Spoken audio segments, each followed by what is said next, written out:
1839 год. Оба лидера освободительного движения горцев на северо-восточном Кавказе терпят поражение. Ташу Хаджи в Саясане, а Шамиль в Ахульго. Наступает затишье.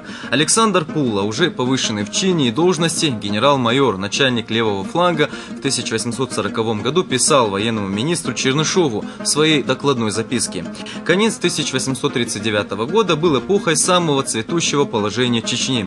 На равнине и в горах водворилось небывалое дотоле спокойствие и тишина. Повсюду возникали новые селения, а прежние аулы увеличивались в объеме. Повсюду расчищались леса, и на огромном протяжении были лишь засеянные поля, орошаемые искусными каналами». В таких условиях трудно объяснить логику действий кавказского командования. Вместо того, чтобы наладить политический диалог с чеченскими обществами, командующий войсками на Кавказской линии генерал-лейтенант Граббе отдает приказ о военном походе в Чечню. Одной из главных задач было разоружение чеченцев. Командованию казалось, что раз Шамиль и Ташу Хаджи разбиты, значит все, горцы сломлены, и остается сделать лишь несколько шагов к их полному покорению. Недаром Граббе доносил в Петербург: соображая настоящее положение Чечни и Дагестана, есть большая вероятность того, что при выполнении предположения на 1840 год на левом фланге отряд не встретит никакого сопротивления. В Чечне не предвидится в нынешнем году каких-либо волнений или общего восстания. Эти победные реляции показывают, насколько командование не разбиралось в политической ситуации на северо-восточном Кавказе. Однако решение о походе было уже принято, а во главе всего этого предприятия был поставлен небезызвестный Александр Пулла.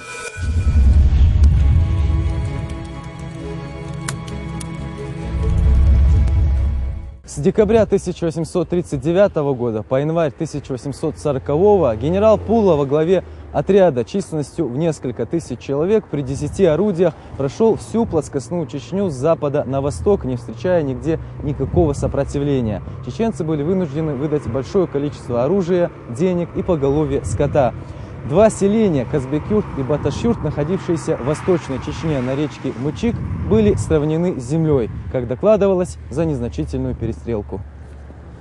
Пулла писал военному министру Чернышову: положено начало системе обезоружения горцев взыманием со всех аулов по одному ружью с 10 саклей. Всего было собрано слишком 1900 ружей. Для горца и для чеченцев в том числе в то время оружие было непременным атрибутом. Для горца лишиться оружия — это было жестокое оскорбление, кроме всего прочего. До 60-70 лет всегда горец должен был быть опоясанный, обязательно иметь при себе оружие. Это закон был, обычай, испокон веков идущий. Вместо того, чтобы поощрить население хотя бы небольшими уступками, расширяя, например, экономические связи, власть усилила колониальный режим и увеличила поборы и повинности. Пулла докладывал Чернышову: конечно, и то, что в крае еще не устроенном и посреди беспрерывных военных действий не могли обойтись без некоторых частных злоупотреблений. В то время даже ходили слухи, что чеченцев превратят в крепостных, лишат всех и без того ограниченных прав. Наконец пошли разговоры, что чеченцев начнут забирать в армию, в солдаты. Пулла совершил одну роковую ошибку, подобно Ермолову. Он создал пороховой погреб. Нужна была только искра. Вот эта идея, что горцы признают только силу, а вот любую, к ним послабление, мягкость они принимают за слабость. Они не уважают слабых. Они садятся на шею слабым. Поэтому что надо с ними? Давить до такой степени, чтобы там дохнуть не смели. В Чечне, уже подготовленной целой плеядой военно-политических и религиозных деятелей к образованию государственности, находился и Шамиль, имам Дагестана. После разгрома в Ахульго он жил в Биное, куда перебрался по приглашению Ташу Хаджи. Сперва пришел Зандак, там его встречала Ташу Хаджи. Он оттуда отвез его в селение Биной. Там Шамиль вылечился. Те, кто сопротивлялся несправедливости у себя, кто не давал садиться на шею князьям, кто считал достоинство отстаивал, они бежали в Чечню, больше нигде они не находили защиты. В Восточную Чечню, например, на территорию нынешнего Нажаюртовского района, карательные отряды проникали не раз, и селение Биной было вполне досягаемым для вражеской армии. По инициативе своего наиба Ташу Хаджи Шамиль из Восточной Чечни переезжает сюда, в Шатуйское общество, тогда еще недоступное для вражеской армии, и селится вон там, в ауле Гушкорт. В наши дни Гушкорт – это часть Пометойского сельского поселения Шатойского муниципального района. Именно здесь в свое время Шамиль и развернул бурную агитационную деятельность, призывая чеченцев принять шариат и примкнуть к Газавату. Шамиль имел хорошее духовное образование, десятилетний опыт ведения войны, боевые раны. Был одновременно и главой ряда дагестанских обществ, то есть имамом Дагестана. А в Чечне в известной мере о нем уже были наслышаны. В свою очередь, непокорные чеченцы, доведенные до крайности жестокой политикой генерал-майора Пула, направили к Шамилю делегацию с просьбой возглавить их. Генерал Пулло своей политикой довел чеченцев до предела, когда был поставлен вопрос: или своей вооруженной борьбой чеченцы отстоят свое право на существование, или должны стать беспрекословными рабами. Чеченцев можно понять, им нужен был союзник, например, Дагестан, конечно же, в первую очередь в лице имама Шамиля. Таким образом, Шамиль оказался в нужное время, в нужном месте. Естественно, он сразу же начал проповедовать свои взгляды, он стал очень авторитетным в чеченских горах. Вполне возможно, не будь Шамиля, ему нашлась бы замена, поскольку ситуация в Чечне уже была на пределе, а возможно, все бы и улеглось. Пула по этому поводу докладывал в Петербург. Может быть, это волнение умов и кончилось бы, само собою, если бы не подошли обстоятельства для поддержания мятежа. Во-первых, влияние Шамиля, который укрылся в Аргунском ущелье.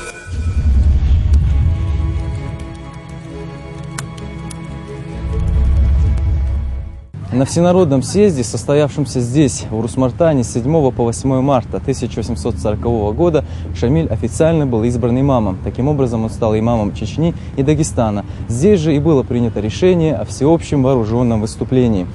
С этого момента центр народно-освободительного движения Северо-Восточного Кавказа перемещается в Чечню. Шамиль начинает вести идеологическую работу. Шамиль имамом Дагестана был провозглашен на съезде духовенства. Духовное лицо его избрали. В Чечне он имамом был на всенародном съезде избран. То есть это говорит о том, что демократические традиции в Чечне были намного сильнее, и Шамиль понимал, что он реально сможет здесь управлять только в том случае, если всем народом будет избран. В Чечне в 1940 году его приняли чеченцы и сказали, что будет у тебя и воины в 1840 году, будет и сила. Поддержали его, выбрали его чеченским руководителем. Всенародный съезд, прошедший в Урус-Мартане, возможно, в какой-то мере был и не совсем всенародным. Почему? Поскольку новому имаму Чечни приходилось со своим отрядом, состоявшим из чеченцев, лично ездить по аулам, призывая взяться за оружие. Безусловно, и сам Шамиль, конечно, работал через своих людей, через своих сторонников над тем, чтобы его провозгласили имамом. 11 марта 1840 года Пула докладывал Грабе. Возмутитель Шамиль и его сообщники действуют в Малой Чечне, жители которой принимают их с радушием, выдают сами аманатов и быстро присоединяются к их партии, начиная от Гойтинского леса и до реки Асы, уже таковые присоединились. После Бейбулата Таймиева такого общепризнанного вождя в 1940 году, кроме Ташоу-Хаджи, не было. Но Ташоу-Хаджи, как я сказал, отказался от имамства.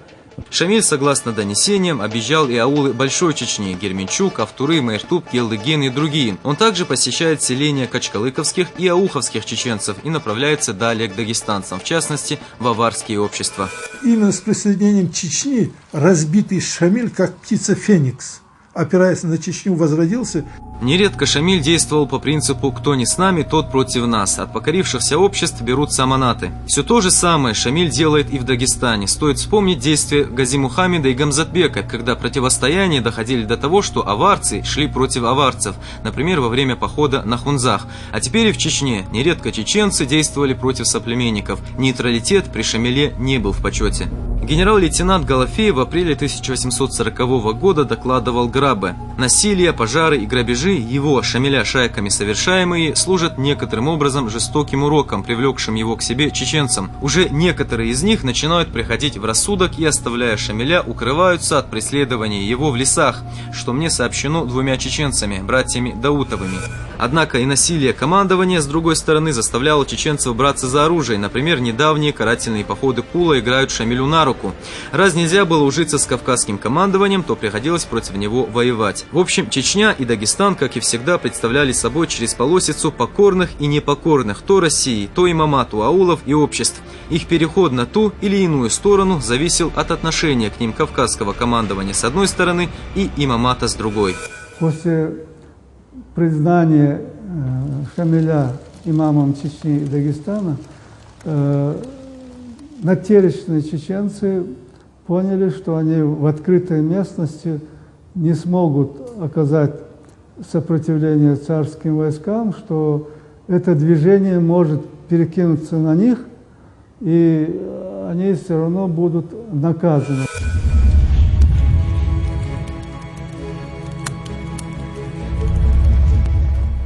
В условиях нестабильности в Чечне и нараставшего влияния Шамиля начальник левого фланга Пулла вел себя настолько бездумно, что обрушил репрессии даже на мирных натеречных чеченцев, которые, находясь между Терской и Новой Сунжинской военными линиями, вели себя всегда лояльно по отношению к России.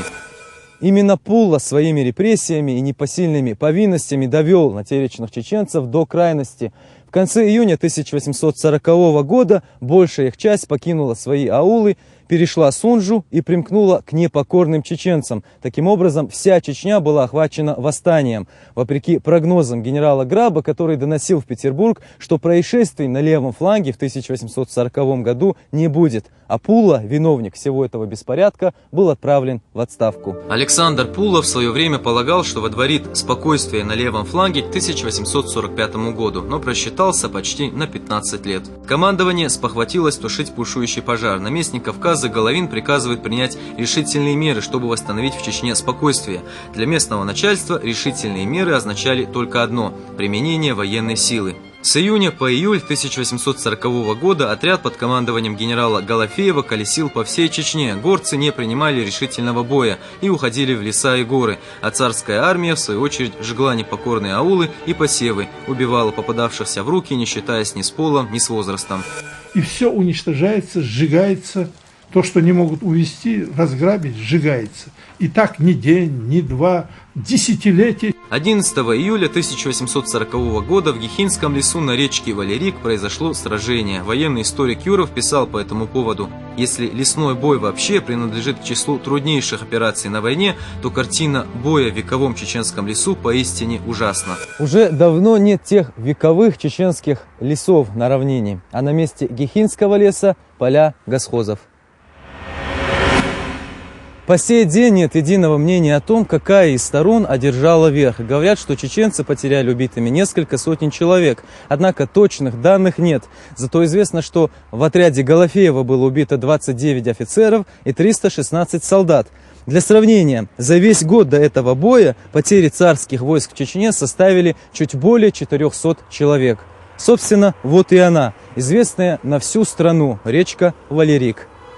Известная, потому что русский поэт Михаил Лермонтов принимал участие в сражении и описал это событие в своей поэме «Валерик». Натеречных чеченцев вернуть им тоже не удалось. Это случилось намного позже. Вот они сами уже добровольно возвращались некоторые. А так силой им не удалось достичь никакого успеха. Все эти карательные экспедиции, сражения, репрессии убедили чеченцев в том, что против колониального режима надо бороться. Само кавказское командование своей жестокой политикой создало идеальные условия для укрепления авторитета и власти в Чечне опытного в военно-политическом отношении имама Шамиля и его давнего сподвижника Наиба Ташу-Хаджи. Наместник Кавказа Головин доносил военному министру Чернышову в сентябре 1940 года, насколько ситуация в Чечне и Дагестане взрывоопасна. Успехи Шамиля и готовность большей части племен дагестанских пристать к нему заставляют меня опасаться, что влияние этого изувера распространится, наконец, и на Южный Дагестан, ибо Шамиль в течение почти 5 месяцев безнаказанно возмущает не только непокорных нам горцев, но успел даже отторгнуть издавна мирных с нами чеченцев и привлечь к себе многие общества, в прошлом году нам покорившиеся. Имам превратил Чечню в плацдарм для дальнейшего расширения освободительного движения и перенес свои действия в Дагестан. Во главе 10-тысячного войска из чеченцев и частью дагестанцев он одержал ряд побед в Дагестане и даже вторгся в земли шамхальства Тарковского, издавна покорного России.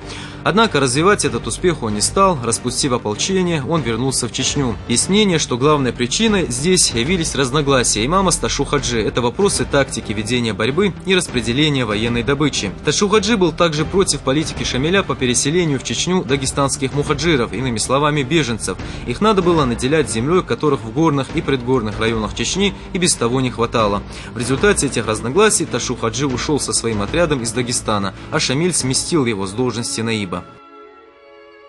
Обстоятельства последнего периода жизни Ташу Хаджи противоречивы. Годом его смерти в некоторых источниках называется 1841 год, когда, согласно преданию, он был послан Шамилем подавить восстание одного из чеченских обществ, но был убит не то по пути, не то на месте.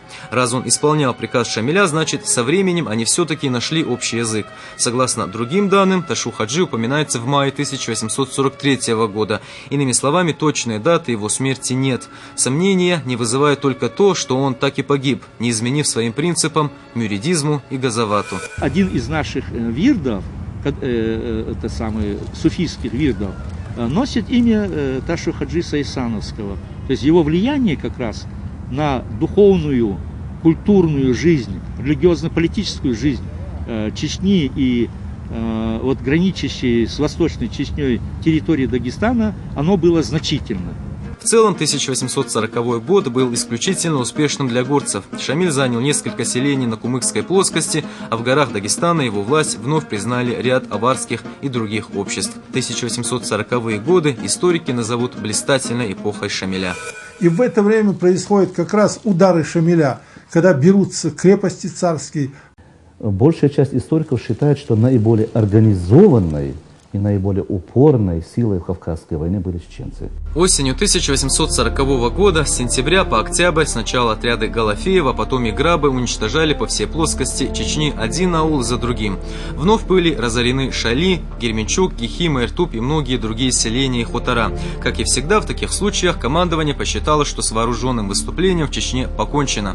Однако жестокость приводила лишь к росту антиколониальных настроений, и все горские общества от Сунджи в Чечне до Аварского Кайсу в Дагестане покорялись Шамилю. Они переносились вот на этом месте, там уничтожили, на каком-то другом месте рядом село появляется. У нас нет плоскостных чеченских сел, которые бы по много раз не уничтожались, не сжигались. Наместник Кавказа Головин в 1940 году так описывал влияние Шамиля. Сами горцы изумляются самовластию, с которым Шамиль располагает ими, втайне ропщут против него, а между тем беспрекословно повинуются. Примером может служить Большая Чечня, которая перед последним поиском генерала Галафеева готова уже была покориться, но с первым появлением Шамиля вновь последовало его внушению, и жители, отдав на истребление дома и все свое имущество, продолжают сопротивляться, не имея в виду ничего, кроме бедствия и нищеты.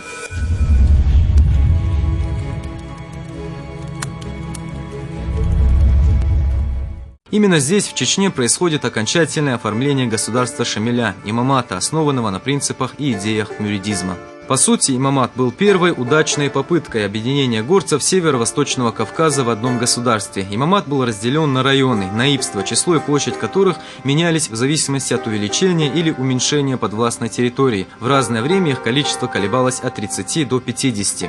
Наибства управлялись наибами и делились на более мелкие районы, которые управлялись мазунами. Ступенью ниже стояли и выборные старшины. В государстве также был учрежден чин мудира, генерала, который по должностному статусу подчас стоял даже выше наиба. Мудирами были, например, среди чеченцев такие известные наибы, как Байсангур Беноевский и Умадуев. Было и нечто вроде тайной полиции, мухтасибы, которые негласно следили за деятельностью должностных лиц. Они пользовались полным доверием имама и информировали о злоупотреблениях на местах. Была создана и почта для доставки распоряжений имама. В период своего расцвета имамат включал в себя большую территорию Чечни, часть Ингушетии и Нагорный Дагестан, а численность его населения достигала 500 000 человек. Была установлена общеимаматская, общегосударственная собственность. Бывшие владения хану, беку, пастбища, потом пахотные земли, сады, огороды, они брали в состав байтумала, то есть общегосударственную, общенародную собственность. Вся система и деятельность имамата были основаны на принципах шариата. Законы назывались низамами. Таковых Шамиль издал 14, касавшихся разных отраслей права, от уголовного до семейного. И вот возьмите бракоразводные процессы. Он создал уникальную систему, при которой женщину во всех правах поравнять с мужчиной. Она имела такие же права, как и мужчина. Шамиль создает и Диван-хане, Верховный Совет, постоянно функционирующий центральный орган управления, казну, армию, местные органы самоуправления, судебную и налоговую системы. Для того, чтобы обучить детей образованию. Он издал указ впервые в мире, смотрите, писал указ о том, чтобы все дети от 8 до 11 лет должны научиться читать и писать. О налогах. Основным источником поступления в государственную казну являлась подушная подать. 1% со скота, 2% с денежного дохода и 12% с хлеба. Чечня снабжала хлебом большую часть его армии, потому что, повторяю, в Дагестане за Шамилем шла лишь горная, в основном горный Дагестан, а хлеб в горных районах его себе там не хватало. Армия имамата делилась на две части. Постоянные войска от 15 до 20 тысяч на содержание населения и народное ополчение. Последнее созывалось по мере необходимости. Каждые 10 дворов должны были выставить одного конного воина. Все мужчины от 16 до 60 лет считались военно обязанными. Амуницию воины приобретали на свои средства, а некоторые и лошадь. Армия имела четкие подразделения – тысячи, пятисотни и сотни. Шамиль сохранил все виды форм собственности, в том числе частную сохранил, общинную, коллективную. Имамат был многонациональным государством, где говорили на множестве языков и наречий. Главным же был язык священного для мусульман Писания. На этом языке велось делопроизводство, велась переписка. Вся переписка Шамиля с чеченцами, с дагестанцами, другими и царскими представителями, она и другими странами, допустим, с Англией, с Турцией, все она велась на арабском языке. В имамате было налажено производство пороха, огнестрельного и холодного оружия. И в Мате возросло количество перебежчиков. Очень большое количество солдат, царских солдат, офицеров переходили на сторону Шамиля. Одновременно рядом с исламом разрешалось проповедовать христианство. Это 10-12 семей татов евреев были в имамате. Они ездили по Чечне, по Дагестану, занимались торговлей. И возле даже вот введено шатое, даже вот такие крепости маленькие, то есть церковушки маленькие устраивали. А рядовые солдаты шли служить в войсках с чеченцами. Одним из главных достижений имамата впервые в истории горцев Северо-Восточного Кавказа было производство пушек. Пожалуй, ведущую роль в их изготовлении играли русские беглые солдаты. Введено был построен даже литейный завод. Таких пушек было построено где-то в период Шамиля больше 60. Главной особенностью имамата было то, что он был порождением Кавказской войны. Возникновению этого государства послужили главным образом внешние факторы, то есть колониализм. Вынужденное государство, оно сложилось во время войны, оно сложилось для войны. У них не было ни одного года мирной жизни, чтобы какое-то государственное строительство мирной жизни начать, почти не было. В 30-50-х годах Чечня выдвинула десятки талантливых религиозных, военных и государственных деятелей. Из Чечни вышло где-то 75-76 наибов Шамиля. Большинство из них погибли. В боях погибли они. Но это были очень мужественные, талантливые люди. Фадеев, историк 19 века, писал об имамате горцев. Вместо отдельных обществ, без связи и порядка нас встретила в горах сплошная масса, отражавшая каждый удар общим усилием.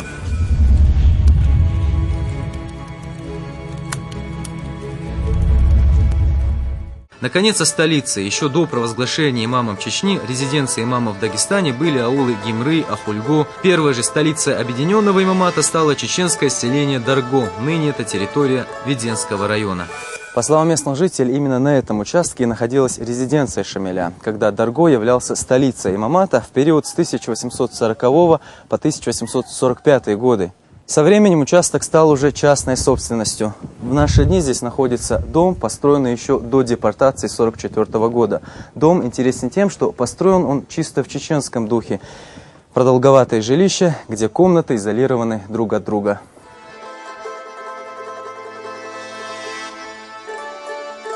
Может возникнуть вопрос, почему же Шамиль не перенес свою резиденцию в Дагестан, откуда он и был родом. Дело в том, что именно Чечня имела огромное значение для дальнейшего существования имамата. Если Дагестан он выдавал воинов там и так далее, то Чечня, она не только кровь выставляла воинов огромное количество, Чечня выставляла хлеб, экономику. Он понимал, что наиболее надежным его положение будет прежде всего в Чечне, и чеченцы его не предадут, во всяком случае. Военная мощь Шамильского государства Шамиля, это прежде всего базировалось в Чечне. Богатство лесные, значит, земельные богатства тоже в Чечне. Но самое главное, это люди, чеченцы. Они были очень мужественные, талантливые воины, храбрые воины. Поэтому на чеченцев Шамиль полагался как на самого себя. В сентябре 1841 года Грабе совершил в Чечню карательный поход, на сей раз, по сути, против другого государства. Поход, как всегда, окончился сожжением аулов, скудных запасов сена и угоном скота. Однако покорить горцев не удалось.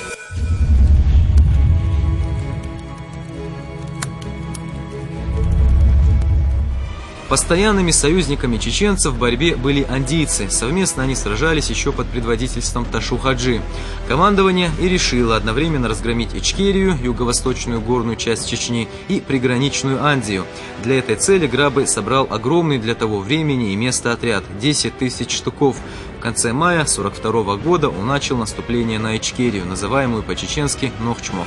Двинулись напрямую из Герзедаула по реке Аксай, двинулись вверх, хотели захватить село Дарго, но туда они, конечно, не дошли. Но самого Шамиля в это время даже не было. Он находился далеко в Дагестане, чеченские наибы приняли бой. В шестидневном бою в ичкерийских лесах генерал Грабе потерпел сокрушительное поражение.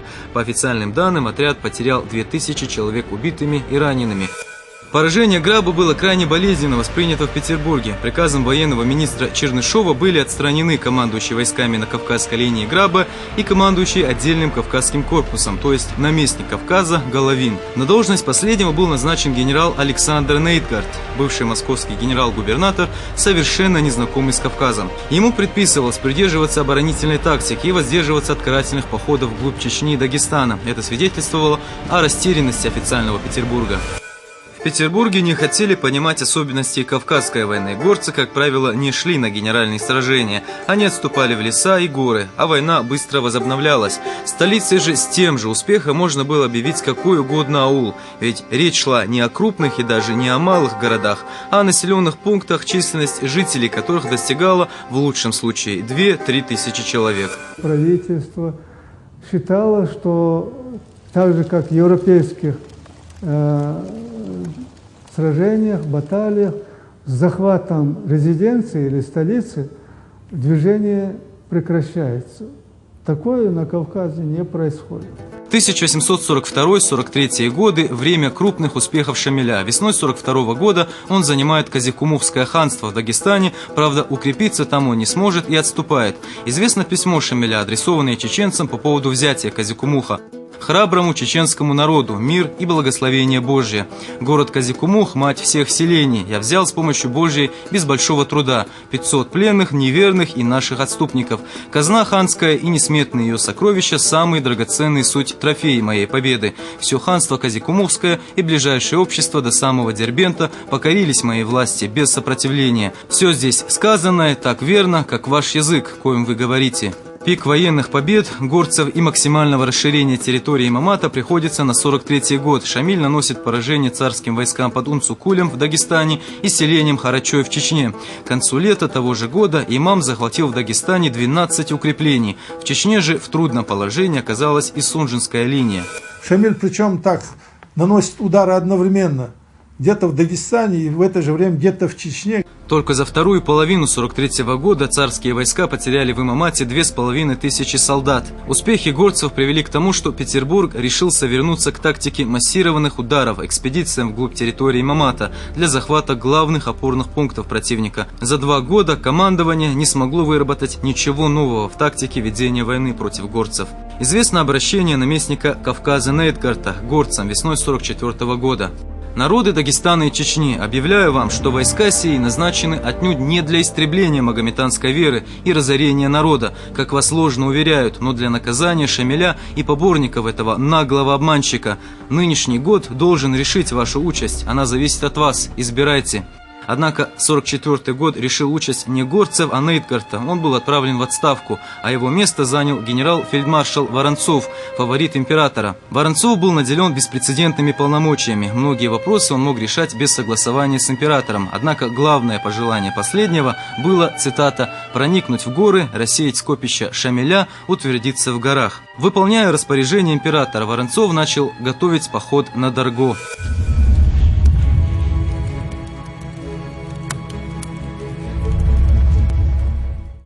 Сам наместник Воронцов изначально не верил в успех этого похода, о чем он писал накануне выступления военному министру Чернышову. Он отмечал, что не согласен с этой идеей, однако сделает все, чтобы исполнить желание императора и оправдать оказанное ему доверие. Эта верноподданническая позиция русского генерал-фельдмаршала дорого обошлась солдатам. Было сформировано 5 отрядов – чеченский, дагестанский, самурский, лезгинский и назрановский. Чеченские и дагестанские отряды общей численностью почти 10 тысяч человек при 22 орудиях под общим командованием самого Воронцова 31 мая 1845 года выступили на Дарго. Однако не вверх по Аксаю через густые леса, как во время ичкерийского похода 42 года, а в обход через Андию. Подвергаясь постоянным нападениям горцев, Воронцов в начале июля подходит к столице имамата – Дарго. Шамиль не стал оборонять свою столицу, сам же ее сжег и отступил в лес. Казалось, цель Воронцовым достигнута. Однако армия Шамиля не была разгромлена, на открытое сражение он не пошел. Теперь перед Воронцовым стояла более трудная задача – возвращение на равнину к опорным базам. 6 тысяч горцев Шамиля окружили Дарго, и Воронцов оказался в ловушке. Имам расположился на близлежащей возвышенности и подвергал царский отряд интенсивному обстрелу. Теперь пушки были и у горцев.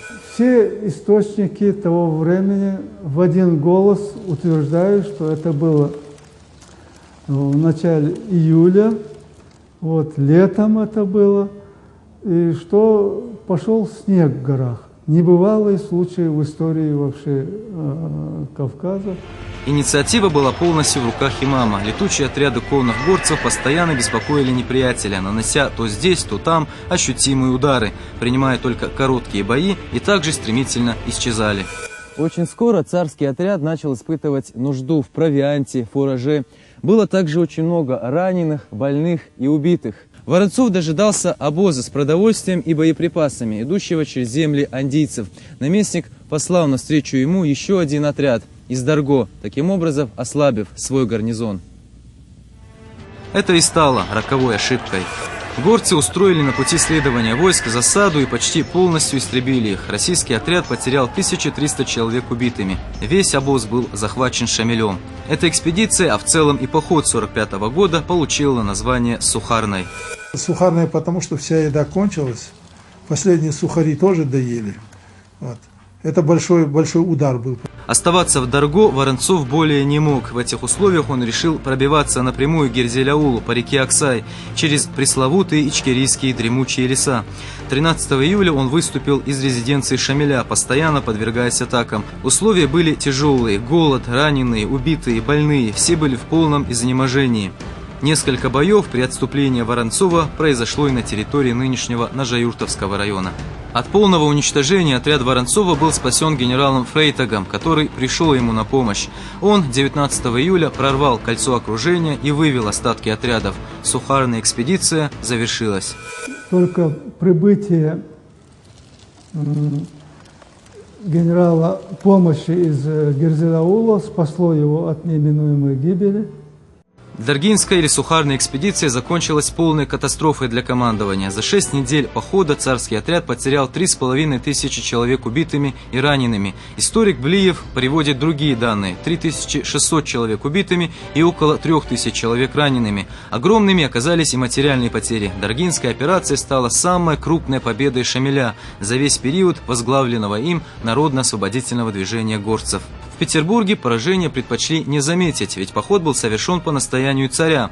Воронцов был награжден княжеским титулом и продолжил управлять Кавказом. Но урок был извлечен. Наместник убедил царя в необходимости вернуться к осадной стратегии Ермолова, то есть к планомерному закреплению на занятой территории. Более того, кавказское командование получило право самому определять действия против горцев, выходя за рамки планов, которые разрабатывались в далеком от Кавказа Петербурге. После сожжения своими же силами Дарго имам Шамиль переносит свою столицу в чеченское селение Ведено, которое и станет последним центром объединенного имамата.